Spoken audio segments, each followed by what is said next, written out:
Bonjour à toutes et bonjour à tous. Ludovic va passer les planches pendant que je donnerai quelques informations sur chaque planche. D'abord, je dois me présenter puisque peut-être certains d'entre vous ne me connaissent pas. Donc, je suis coach, formatrice et consultante en management, en communication et bien évidemment en agilité. Et j'ai passé une quinzaine d'années à la DSI de chez Thomson et Technicolor. Et maintenant, je suis partenaire d'Actinum pour transmettre mes connaissances et partager mon expertise en gestion de projet, puisque avant de passer à l'agilité, j'étais chef de projet et je menais des projets sur un mode, comme on disait, classique. Comme l'a dit Ludovic, nous avons plusieurs personnes présentes qui ont des profils très différents. Donc, nous avons des product owners, des scrum masters, des ressources humaines et des managers et dirigeants. Donc, le choix a été de dire que je vais faire un petit rappel historique très bref, mais pour un peu expliquer pourquoi, à un moment donné, il fallait basculer à l'agilité. Je vais parler des attitudes et des postures agiles. Et puis, je pense que ce qui va vous intéresser, c'est surtout mon retour d'expérience, comment moi j'ai vécu aussi le confinement en tant que coach agile dans un grand groupe d'assurance qui commence avec un A. On s'était dit que c'est comme ça que je présenterais l'entreprise pour laquelle j'ai presté toute l'année dernière. Alors, pour faire ce petit rappel justement, il est important de se dire qu'avant le Covid, en tous les cas, depuis maintenant presque 80 ans, notre mode de fonctionnement est un mode de fonctionnement qui est plutôt basé sur le système du taylorisme. Du taylorisme, voilà. Merci Ludovic. Alors, Taylor, pour ceux qui savent ce que ça veut dire, c'est le travail à la chaîne. Les têtes pensantes, elles sont dans les bureaux et les ouvriers sont dans les ateliers. Ils n'ont pas à penser, ils n'ont pas à réfléchir, ils n'ont qu'à exécuter. Plus ils travaillent, plus ils vont gagner de l'argent de toutes les manières. Et ceux qui vont penser, eh bien, ce sont les ingénieurs qui, eux, vont rentrer dans la planification pour mieux gérer le travail. Tout ça, c'était issu de l'idée de dire qu'on va mieux gérer le travail. On arrive dans la période de ces fameuses 30 glorieuses, dans lequel on va retrouver un monsieur qui s'appelle Gant, qui est d'ailleurs le grand copain de Taylor. Et lui, il va se dire, pour savoir où on va, qu'est-ce qu'on va faire? On va planifier. Et c'est comme ça qu'on se retrouve avec un outil de planification qui s'appelle Gant et qui est encore extrêmement utilisé aujourd'hui et qui a fait ses preuves. Et la question n'est pas de remettre en question ce mode de fonctionnement, mais c'est plutôt de dire que maintenant, ça fait à peu près 80 ans que l'on fonctionne sur un mode de planification. Alors, ce mode de planification, il a fait ses preuves, on ne va pas revenir dessus, mais seulement voilà, tout d'un coup, on passe encore un petit peu de temps et on arrive dans un monde qui devient un monde prédictif où de toute manière, on peut tout prévoir puisqu'on peut tout planifier avec ce fameux Gantt, justement. Ce modèle, comme je le disais, il a fait ses preuves, on ne va pas revenir dessus, mais seulement voilà, tout d'un coup, qu'est-ce qui nous arrive? Il nous arrive quelque chose qui n'était pas du tout prévu. En tous les cas, c'était certainement prévu au niveau des simulations, mais on ne s'attendait pas à ce que nous ayons un Covid-19 qui va nous arriver en mars 2020. Alors, en mars 2020, tout le monde connaît l'histoire parce qu'on est tous passés par là. On doit en quelques jours, voire même en quelques heures, rentrer chez nous pour commencer à travailler depuis chez nous. On nous dit, rentrez chez vous, travaillez depuis chez vous, partez avec le matériel que vous avez. Beaucoup d'entreprises s'improvisent. Pour la petite histoire, moi, le jour du confinement, on nous annonce qu'il faut rentrer chez nous. Je suis en train de donner des formations chez Engie et pendant toute la journée, le personnel de chez Engie va recevoir des instructions en disant vous restez chez vous, non, vous ne restez pas chez vous, prenez votre matériel, non, prenez pas votre matériel. Ça a été une journée terriblement chaotique et je pense que vous aussi, vous avez dû vivre ce moment-là de cette manière. Alors, sachant aussi que à cette époque-là, on pense que la pandémie, elle ne va pas arriver en France. On a des annonces du gouvernement qui nous disent de toute façon, on a peu de chances d'être impacté. Seulement voilà, on rentre chez nous et on va commencer à devoir travailler avec ce qu'on a en poche. Alors, quels sont les bénéfices de l'agilité? on va aller regarder ça d'un petit peu plus près. Pour ceux qui ne connaissent pas vraiment l'agilité, parce que je sais qu'il y a des personnes qui ne connaissent pas, j'ai voulu quand même rappeler pour certaines personnes qu'il n'y a pas un seul modèle d'agilité, il y a plusieurs modèles d'agilité. Ploup, ploup, ploup. Voilà, hop, ça n'a pas marché dans le bon sens. Ça n'apparaît pas. Bien, d'accord, les images n'ont pas réapparu. Aïe, aïe, aïe. Bon. Dans le monde de l'agilité, nous avons plusieurs modes agiles. Et en fait, lorsque les gens ils disent travailler en agilité, en vérité vrai, ils pensent beaucoup à travailler avec le cadre de travail Scrum. Scrum n'est pas la représentation de l'agilité dans sa globalité. Voilà. Alors, ça, c'est pour expliquer un petit peu ceux qui ne connaissent pas grand-chose. Mais je sais qu'il y a beaucoup de gens qui connaissent bien l'agilité. Je ne vais pas continuer trop sur ce sujet des modes agiles et des techniques agiles. Alors, la planche d'après devait vous montrer donc ces différents modèles avec le Scrum, avec le Kanban, avec le Safe, avec tout ça. Safe, Kanban, Scrum, les TDD, l'XP Programming, tout ça, ce sont des multiples modes de fonctionnement agiles que l'on peut mettre en place. Moi, personnellement, j'ai mis en place du Scrum, j'ai mis du Kanban, j'ai mis de l'XP Programming au sein même d'une même équipe en fonction de nos besoins. Donc, ce n'est pas forcément qu'une seule manière de travailler. On peut travailler avec plusieurs techniques, mais il faut juste savoir que tout ça, ça vient du mode agile. Alors, Ludovic, on va avoir plusieurs images qui ne vont pas réapparaître et c'est très bizarre. Donc, on va passer à la planche d'après. Et là, par contre, ça marche. Voilà. L'agilité a été popularisée à partir du moment où le manifeste agile est arrivé dans les années 2001. Et dans ce manifeste agile, on a 4 valeurs et surtout on a 12 sous-principes. Et dans ces 12 sous-principes, ici est listé 8 sous-principes.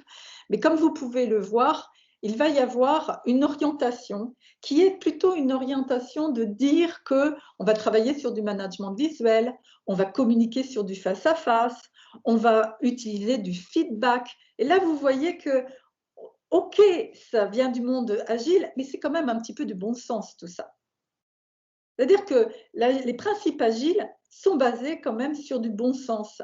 Livrer plus tôt et plus fréquemment, ben oui, c'est pas bête d'y avoir pensé. Seulement, voilà, avec la planification, c'est pas ce qu'on faisait. Avec la planification, on livrait très tardivement parce qu'on voulait planifier et parce qu'on ne pensait pas, on ne voulait pas livrer des petits bouts. Et ça, c'est ça que l'agilité a apporté. C'est une réactivité au mieux pour servir son client. Et comme on veut servir son client au mieux, eh bien, on va aller rechercher des modes de fonctionnement qui vont aller plus vite et qui vont être plus efficaces, comme par exemple le management visuel. Ça, c'est au niveau donc des principes agiles. Mais face à ces principes agiles, on va devoir développer des compétences. Et ce sont ces compétences-là qui vont permettre que l'agilité, elle va pouvoir se mettre en place. Dans les compétences qui vont être les plus recherchées, résolution de problèmes complexes, esprit critique. Donc, derrière esprit critique, on va retrouver le fameux feedback, de l'intelligence émotionnelle, de l'esprit d'équipe. Qu'est-ce qu'on va retrouver? De l'auto-organisation. Le sens du service, bien ça, c'est quand on veut livrer au plus tôt et plus fréquemment son client. Et donc là, vous voyez que, en fait, les principes agiles, eh bien, à mon sens, et la manière dont moi je l'interprète, c'est d'abord et avant toute chose des postures et des attitudes qu'il faut mettre face à ces techniques, sinon ça marche beaucoup moins bien. Allons voir un peu plus loin ce que ça donne au niveau de… Voilà. Alors, il faut que tu reviennes en arrière une fois. Voilà. Alors, ici, là, un des sous-principes que j'ai voulu mettre en évidence, c'est les meilleurs architectes, exigences et conceptions émergent d'équipes auto-organisées. Donc ici, normalement, on a une très belle photo d'une ruche où l'apiculteur a oublié de mettre des planches à l'intérieur de sa ruche, et ce qui fait que la ruche, elle s'est auto-formée, elle s'est auto-gérée et ça fait comme une fleur. Et il faut savoir qu'au moment de la pandémie, quand les gens ils sont retournés chez eux pour travailler depuis chez eux, ben, qu'est-ce qu'on leur a demandé? Ben, finalement, c'était de s'auto-organiser. Quelque chose que finalement, ils n'avaient jamais fait auparavant, autant que quand on le fait depuis chez soi, quand on n'a plus de contact avec potentiellement son manager ou les équipes, où là, on va se retrouver face à son écran. Et pour certaines personnes, ça a été particulièrement déstabilisant parce ils l'ont jamais fait. Il y a des personnes qui n'ont jamais télétravaillé. Et puis de deux, beaucoup de personnes à qui on avait interdit de travailler en télétravail. Donc, l'un des sous-principes de l'agilité étant l'auto-organisé demande une certaine autonomie et cette autonomie, elle va pouvoir s'acquérir qu'à partir du moment où on va être dans un mode de système. Si tu peux passer à la planche d'après, et là, on va répondre à cet autre principe de l'agilité qui est que réaliser les projets avec des personnes motivées en leur fournissant un environnement et le soutien dont ils ont besoin, mais surtout et avant toute chose, faites-leur confiance pour atteindre les objectifs fixés. En fait, cette pandémie, ce qu'elle a fait, ce qu'elle a généré, c'est qu'elle a demandé aux gens, travaillez de chez vous, soyez autonomes, et nous, en tant que dirigeants, en tant que managers, en tant qu'organisation, eh bien, il va falloir qu'on vous fasse confiance. Ce qui, au demeurant, comme ça, tout de suite dans la bousculade, n'était pas forcément évident de démarrer avec un mode d'autogestion, d'autonomie et de confiance et un système qui les sécurise en fait derrière. On va pouvoir passer au slide d'après, à la planche d'après, Ludovic. Voilà. Ce qui va permettre de pouvoir agir, c'est lorsque l'on peut mettre 3 compétences qui sont fondamentales. Les méthodes agiles, c'est le savoir-faire. Le comportement agile, c'est le savoir-être. Et c'est l'association du savoir-faire en méthode et des comportements, l'être agile, qui va permettre de savoir agir. Ce sont ces 2 combinaisons qui vont nous permettre de pouvoir faire avancer les équipes. L'une sans l'autre ne permettra pas d'installer un mode de fonctionnement agile pour des équipes à qui on a demandé d'être autonomes, de s'autogérer et d'être dans un mode de fonctionnement de confiance. Alors, comment on y répond? On va aller à la slide d'après. J'ai tenu à remettre cette planche-là, qui est très connue dans le monde de la gestion de projet, mais qui révèle tellement de la problématique que l'on rencontre quand on gère des projets, quand on gérait des projets classiques, hein, comment le client l'a expliqué, hein, c'est le premier dessin en haut à gauche, et puis à la fin, pour aller au plus court, voilà ce que le client, en fait, il avait besoin. Moi, j'ai vécu des projets qui étaient menés comme ça, en gros. Avant l'agilité, c'est comme ça qu'on fonctionnait. Voilà. Or, aujourd'hui, avec des organisations qui doivent réagir de plus en plus vite, dans un monde extrêmement turbulent, eh bien, ce mode de fonctionnement-là ne peut plus fonctionner, ne peut plus marcher parce qu'on n'a plus le temps d'hier. On n'a plus le temps. Le temps que l'on développe des solutions comme on le faisait avant, votre produit, quand il arrive sur le marché, il est obsolète. Alors, comme je le disais précédemment, les méthodes agiles, c'est le savoir-faire. Maintenant, on va regarder au niveau du savoir-être, si tu veux bien. Voilà. Alors, sur le triangle de gauche, on va retrouver les 3 piliers du Scrum. Et je vous ai dit tout à l'heure que Scrum était une façon de travailler en agile.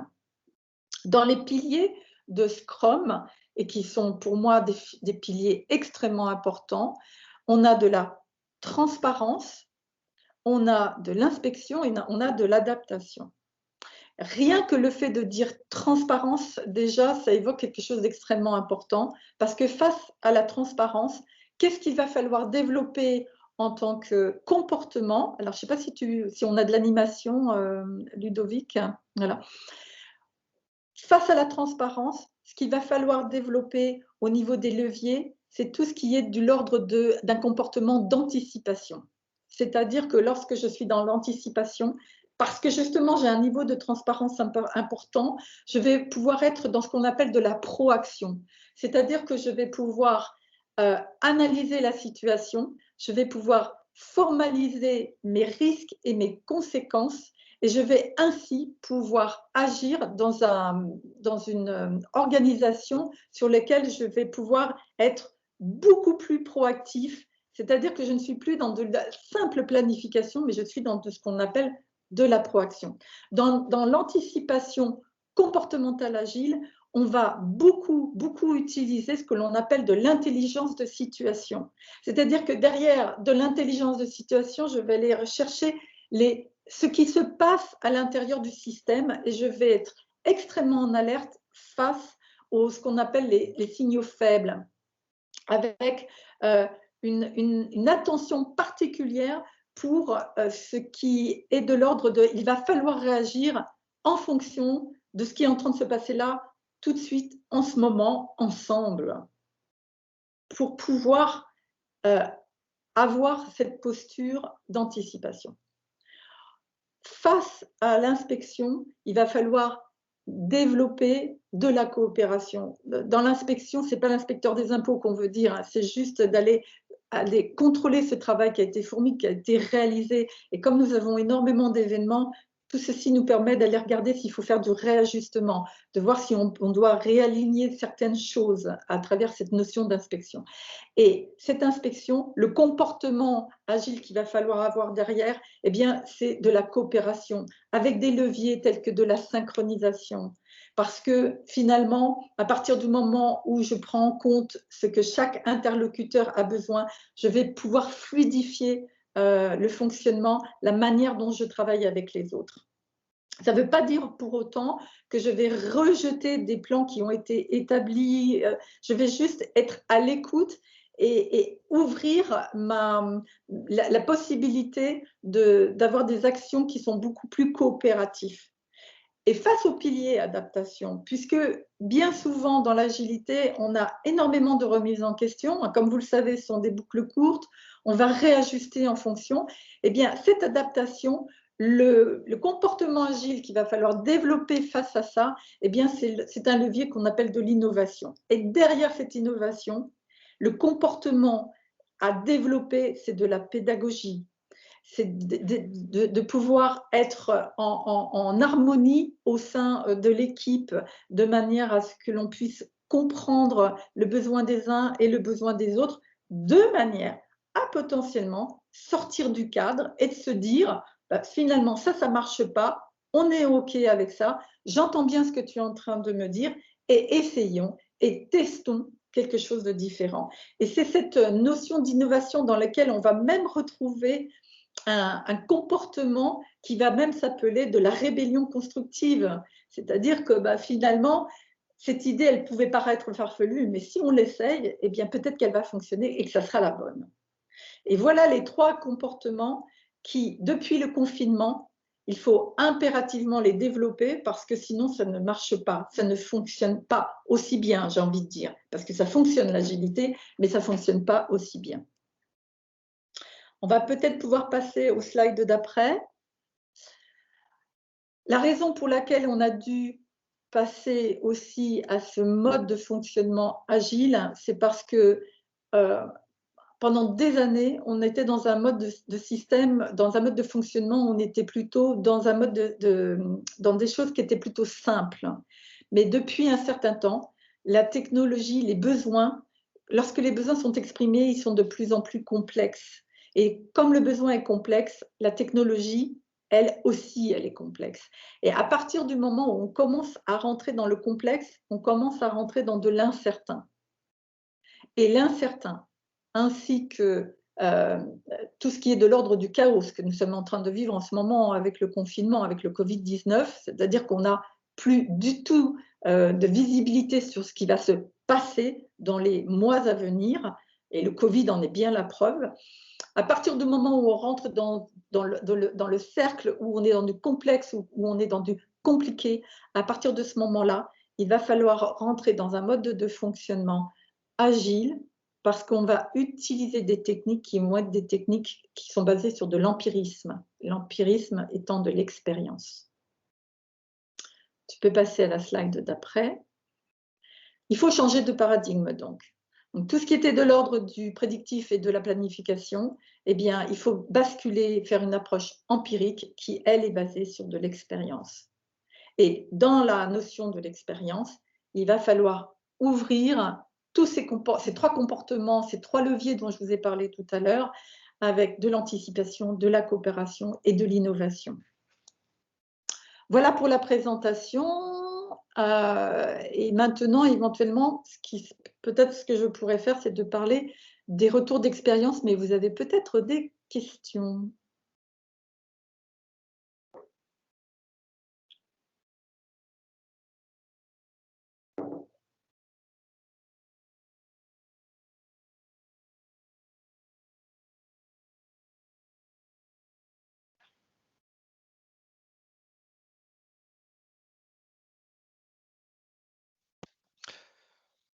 Oui, Moi, j'avais une question. Bonjour.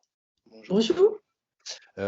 Sur le schéma que vous venez de présenter, alors après je ne suis pas un spécialiste, mais est-ce que plus on va vers l'incertain, est-ce que c'est pas le complexe à la place du compliqué? Vous voyez ce que je veux dire? Il y a simple, complexe, compliqué. Est-ce que l'incertain, c'est pas le complexe?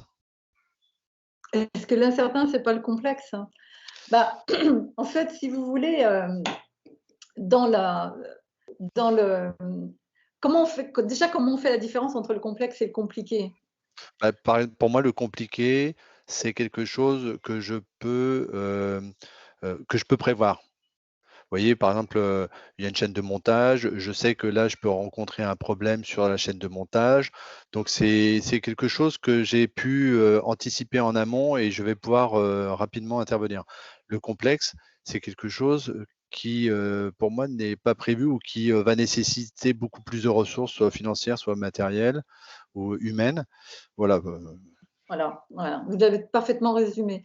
Donc en fait, le compliqué, c'est tout ce qui est de l'ordre de, à force de faire, à force d'apprendre à faire, je vais être en capacité de savoir faire.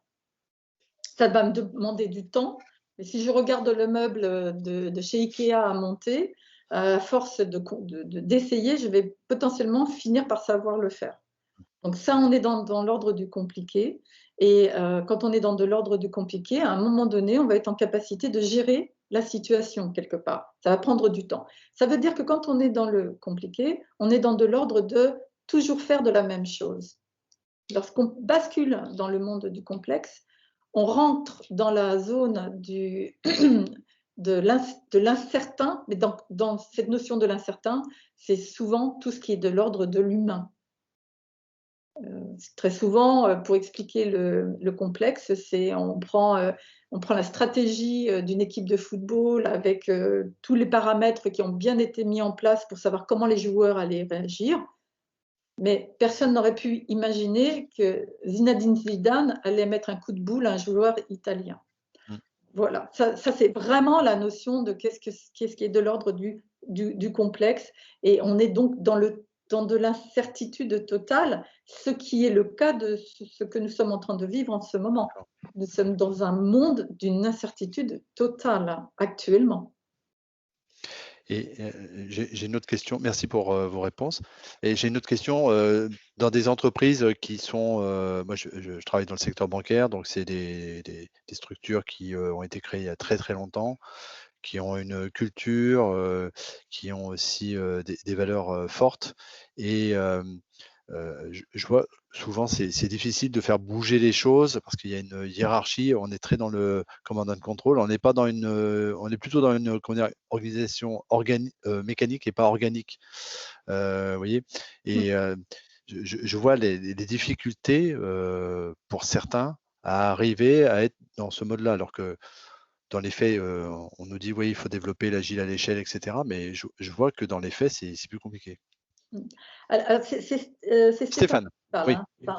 Alors Stéphane, tout ce qui est de l'ordre du monde healthcare, tout ce qui est de l'ordre de l'industrie. Donc, alors là, je peux me permettre de parler de mon expérience, et notamment, j'ai envie de parler de Renault parce que j'ai l'autorisation de parler de Renault Industrie. Pour arriver à basculer d'un mode de fonctionnement classique, hiérarchisé, commandant de contrôle, pour passer à un mode agile, et qu'il soit à l'échelle ou pas à l'échelle. D'ailleurs, au début, commençons petit et modestement, commençons tout simple, avec beaucoup de simplicité, avec des petits bouts, c'est ce qu'il y a de mieux, pour arriver à basculer sur des organisations qui ont été pendant des années sur le commandant de contrôle. Il va falloir énormément d'accompagnement. Ce n'est pas possible de demander à des équipes avec une formation de 2-3 jours sur les méthodes Scrum, Safe, Kanban, que sais-je, et hop, allez-y, passez en agilité. Normalement, vous êtes capé pour. Ce n'est pas possible.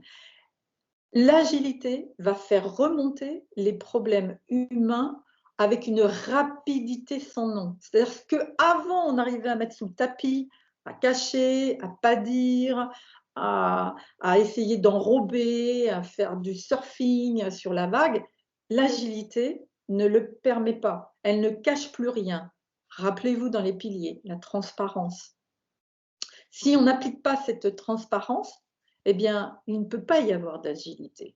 Donc, les équipes, on va leur demander du jour au lendemain de devoir se dévoiler avec tous leurs problèmes qu'elles portent depuis des années.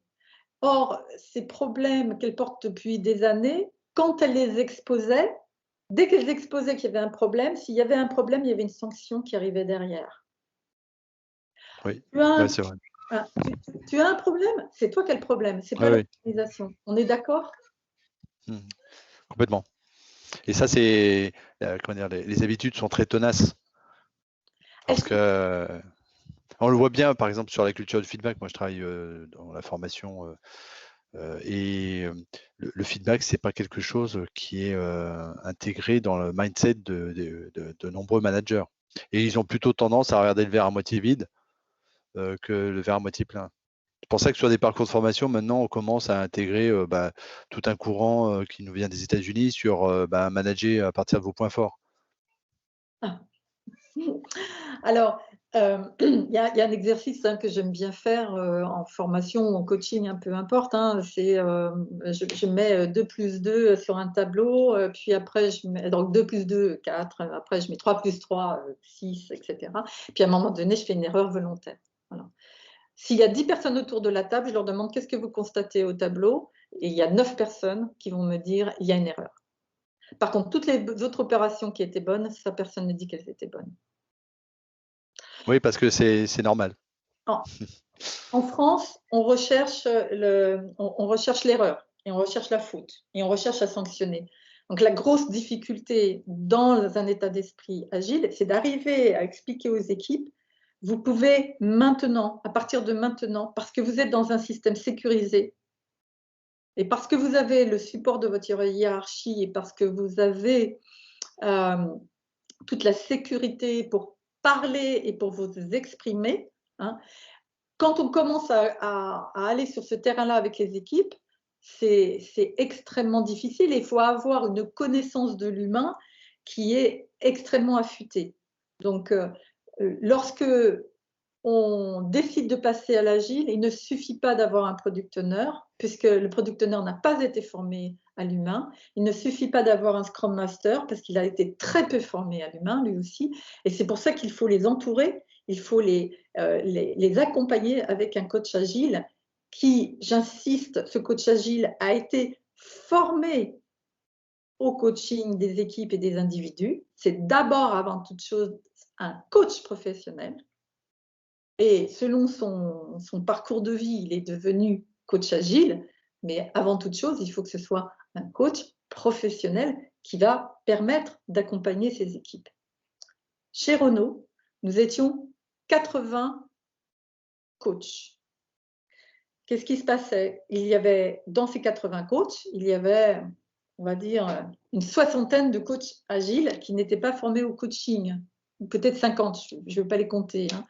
Ben, qu'est-ce qui se passait quand ils commençaient à rentrer dans des problématiques humaines? Donc, quand les équipes rentraient avec des conflits, eh bien, ils allaient chercher un coach professionnel qu'il y avait dans le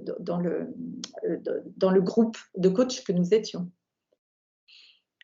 On ne peut pas demander comme ça du jour au lendemain à un Scrum Master ou un Product Owner de gérer des situations conflictuelles si la personne n'a jamais été formée à ça. C'est impossible. Donc en fait, pour arriver à implémenter un mode de fonctionnement agile, il y a besoin d'avoir des personnes qui vont pouvoir faire potentiellement de la formation et aller sur des techniques qui ne sont pas des techniques agiles. Aller sur de la communication non violente, aller sur de la révélation de soi. Chez Renault, j'ai formé 6 Scrum Masters, je les ai formés à la communication non violente, je les ai formés à la connaissance de soi avec la process communication modèle, et puis j'ai dépassé les frontières de l'agilité, de la simple agilité entre guillemets, parce que l'agilité n'est pas simple. N'est pas simple parce qu'ils font ressortir les problèmes avec une rapidité et une force, et même une violence qui peut être même terriblement déstabilisante, et c'est comme ça qu'on parle d'un chaos d'ailleurs. Merci. On a abordé la partie Renault. Tu souhaitais partager ton retour d'expérience de l'année dernière sur un assureur qui commence par un A, qui termine par un A et qui est dans les leaders du marché. Voilà.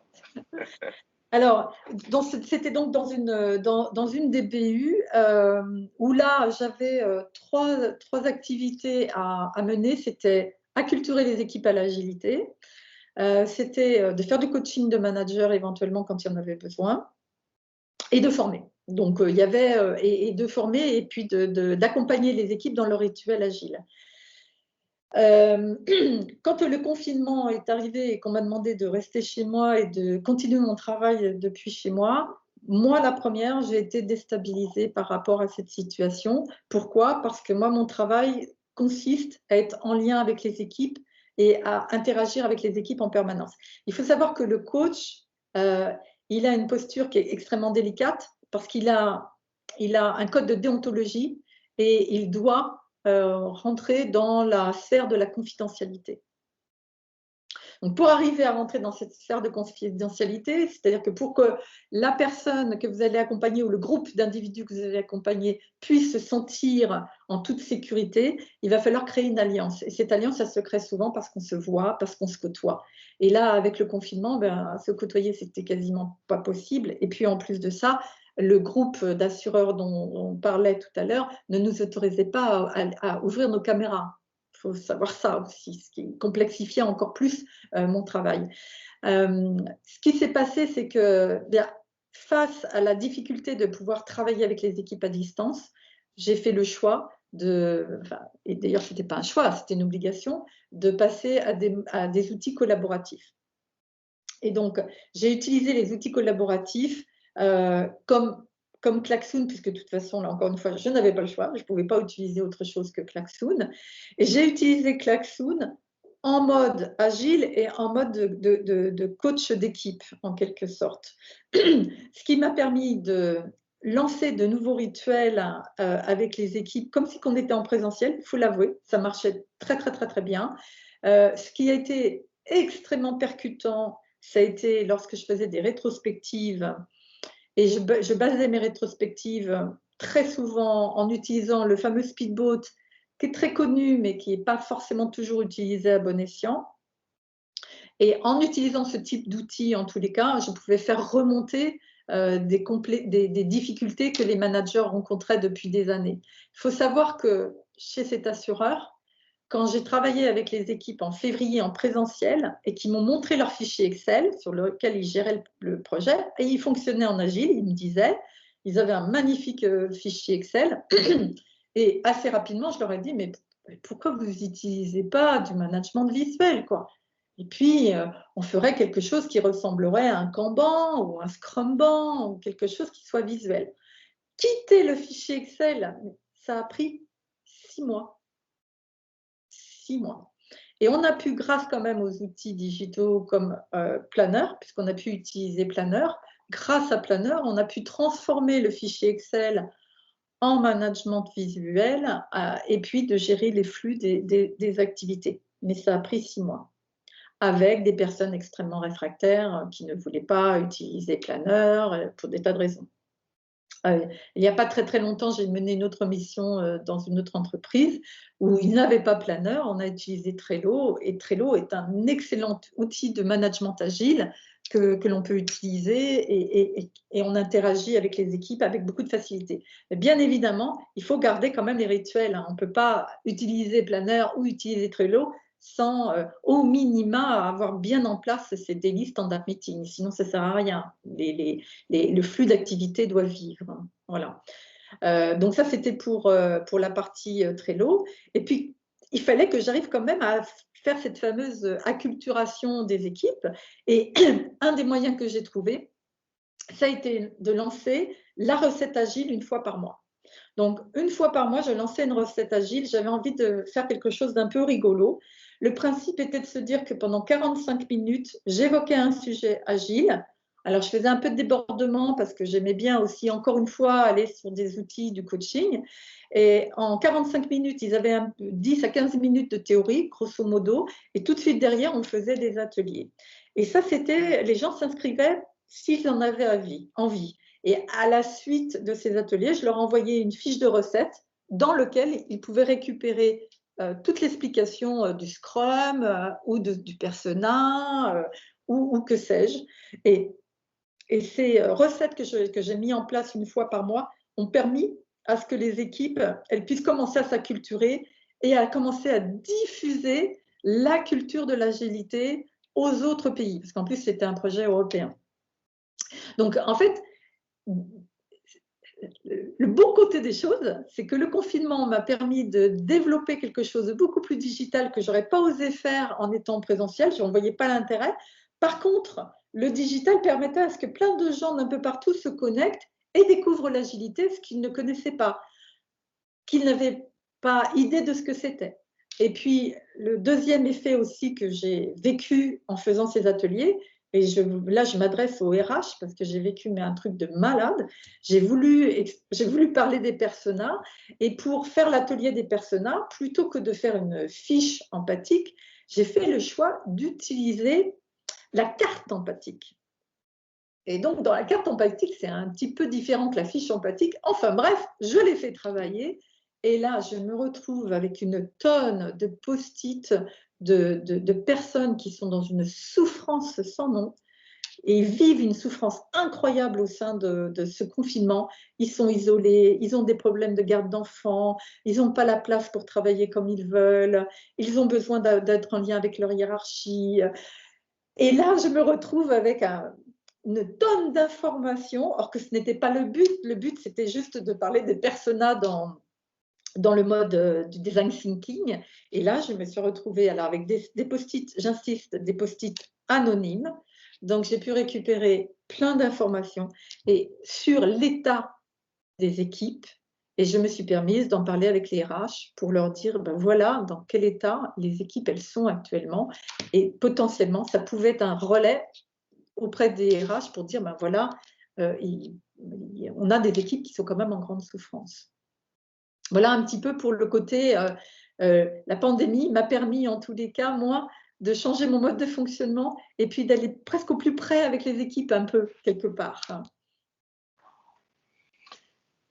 Allez, il y a une petite question de Stéphane qui demande un petit conseil pour se former au mode coaching agile. Voilà, mais peut-être que vous aurez l'occasion d'interagir en direct par la suite pour repréciser où on pourra lui, à moins que tu aies déjà peut-être l'info, si elle est brève et précise.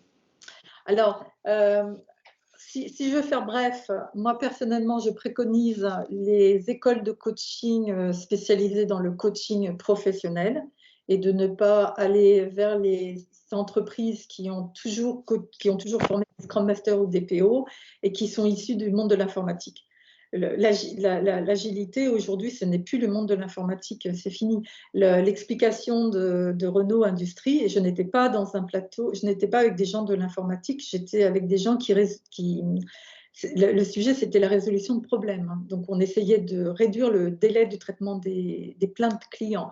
On est passé en 8 mois, on a réduit la plainte client de 30% quand même. Hein. Et on n'était pas du tout dans de l'informatique.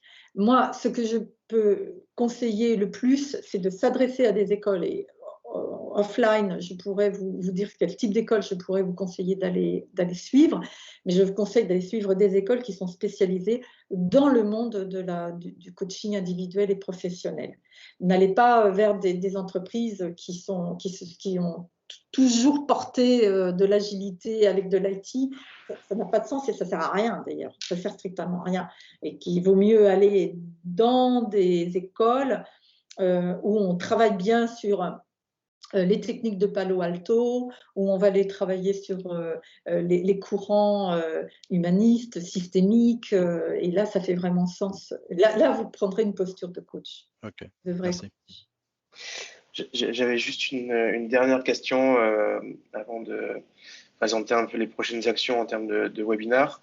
C'est parmi nous, on a un certain nombre de chefs de projet, mais aussi de consultants, bien souvent externes aux entreprises. Comment, en fait, on vit l'expérience entre je dois déployer de l'agilité au sein d'entreprise, tout en étant confronté à des ressources externes qui n'ont pas forcément un mode agile ou qui ont un certain mode agile. Voilà, donc comment se passer la relation avec les ressources externes sur, par exemple, ce projet chez l'assureur ou ailleurs? Oui, d'ailleurs. Alors, c'était pas simple hein, parce qu'il y avait aussi plusieurs sociétés de services. Il n'y en avait pas qu'une, il y en avait plusieurs. Et chaque société de service a son ADN, by the way. Et c'est vrai que on va avoir certaines sociétés de services qui vont rester très ancrées dans le système de la gestion de projet avec des PMO. Et là, quand on est face à des PMO purs et durs et qu'on arrive avec nos techniques agiles, moi je vois par exemple, il y avait des réunions mais qui étaient inefficaces à souhait, qui commençaient à 18h30, il y avait 15-20 personnes de connectées. Franchement, une réunion, mais comme on n'en voit plus. J'avais plus vu ça depuis des années.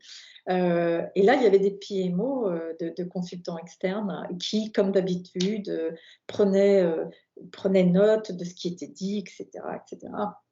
Et quand j'ai vu ça, j'ai fait une proposition pour basculer à ce qu'on appellera des réunions déléguées. Donc, c'est là que vous voyez que je prends plus ma casquette de coach agile. Hein. Je vais utiliser des outils que l'on utilise à l'intérieur du coaching. Donc, je demande d'installer la réunion déléguée. Je ne sais pas si certaines personnes connaissent la réunion déléguée.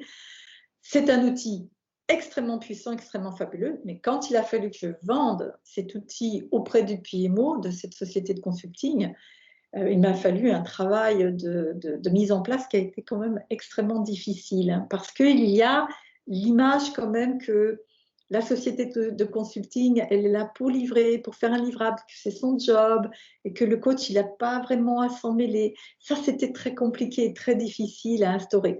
Et bien que toutes ces personnes, elles étaient absolument fabuleuses et elles étaient toutes extrêmement engagées. Il fallait arriver à dépasser ce mindset de dire, ben voilà, on peut peut-être aller aussi travailler sur quelle est la maturité des équipes en agilité au niveau des comportements. Et moi, dès que j'abordais des sujets qui étaient comportementaux, c'était pas simple pour moi d'arriver à les faire accepter à des personnes qui étaient plutôt dans des rails du système un petit peu à la façon tayloriste hein, d'ailleurs. Hein, voilà. Donc ça, c'était pas facile. Et puis, c'était pas facile parce que dans les sociétés de services, il n'y a pas tant de, enfin en tous les cas, celles que je côtoie, il n'y a pas tant de coachs agiles que ça quand même. Donc moi, ma façon de travailler peut déstabiliser certaines organisations. Et ce qui est très difficile pour ces sociétés de services, c'est qu'elles sont face à un client et elles doivent livrer. Et elles n'ont pas tellement d'espace à la parole, et elles n'ont pas tellement d'espace à pouvoir dire ça ne marche pas bien. Et moi, je me rappelle que quand j'ai dit, mais arrêtez avec votre fichier Excel, il ne marche pas votre truc, quoi. J'ai mis 6 mois parce qu'il y avait des freins, aussi bien du côté des consultants que du côté des collaborateurs internes de l'entreprise. Et qu'il a fallu faire un travail de fond avec les deux équipes, en fait. sais pas si j'ai répondu à ta question, Ludovic. Très bien. Non, non, c'est pas toujours évident de gérer des ressources externes. En plus, si on est sur des modes projet différents, des manières de faire différents, dans la méthode, les outils, mais aussi dans le comportement et le savoir-être à ce niveau-là. Donc, c'était intéressant de partager ce retour d'expérience. Je ne sais pas s'il y a d'autres questions.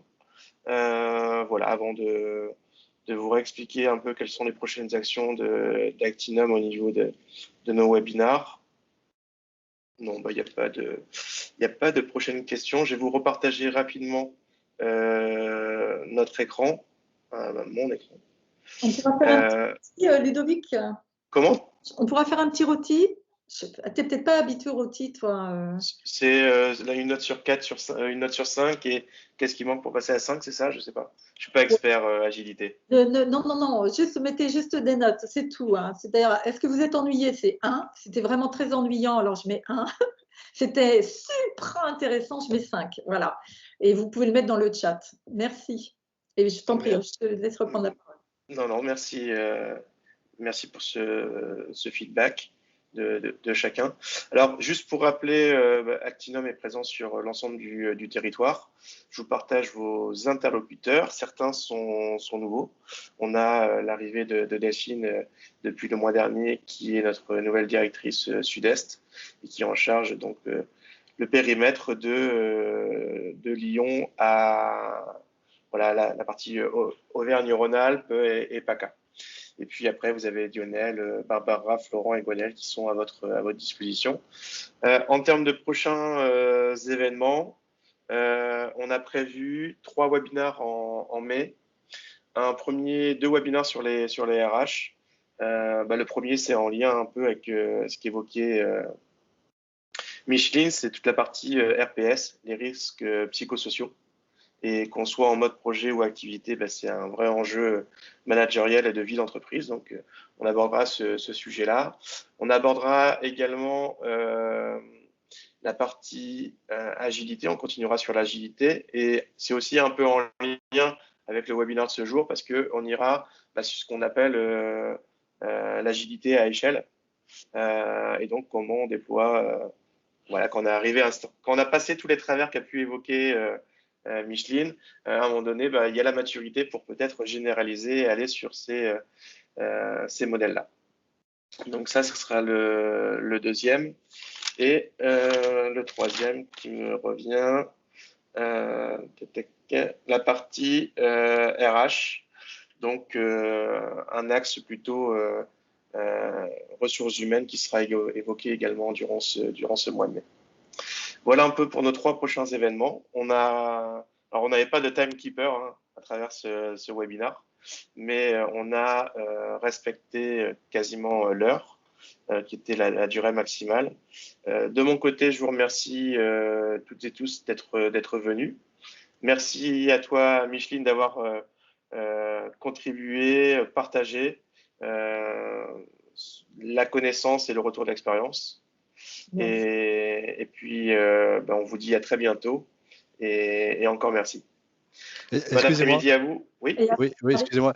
Micheline, tu nous as proposé de nous adresser les organismes de formation. On fait comment? Parce que je ne sais pas si tu reprends les mails. Ouais, super. Je partagerai vos coordonnées, il n'y a aucun souci. Super. Un grand merci. Merci à vous. Bonne journée. Bientôt. Merci bien. Au revoir. Et au revoir à tout le monde. Merci. Bon après-midi et bon week-end à vous. Merci, au revoir. De même, au revoir.